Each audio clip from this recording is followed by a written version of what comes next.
கரெக்டாக 10 o'clock மொட்டை மாடிக்கு போவேன். அந்த மொட்டை மாடியில் எனக்காக ஆண்டவர் காத்திருக்கிறதே நான் உணர்ந்திருக்கிறேன்.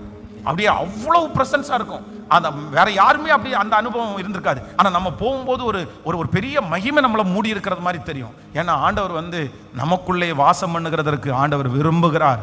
நான் உங்கள் நடுவிலே உலாவி உங்கள் தேவனாய் இருப்பேன்.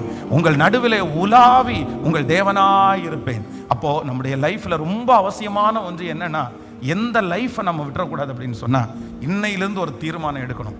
செத்தா கூட, சாவு வந்தா கூட, எங்க இருந்தா கூட நான் எதுல ரொம்ப கவனமா இருப்பேன்னா, என்னுடைய ப்ரேயர் லைஃப்பை எதுக்குமே விட்டு தர மாட்டேன். இன்னைக்கு இந்த தீர்மானம் மட்டும் நீங்க எடுங்க. அதுல மட்டும் நீங்க சரியாகுங்க. அதை மட்டும் நீங்க ஸ்ட்ரீம்லைன் பண்ணுங்க, கரெக்டா கொண்டு போங்க. நான் நம்புறேன் நடக்கிறது எல்லாம் எப்படி நடக்கும் அப்படின்னா, நன்மைக்கு எதுவாகவே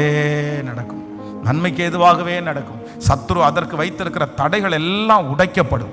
அந்த தடைகளை எல்லாம் கர்த்தர் மாற்றுகிறதற்கு கர்த்தர் வல்லவராக இருக்கிறார்.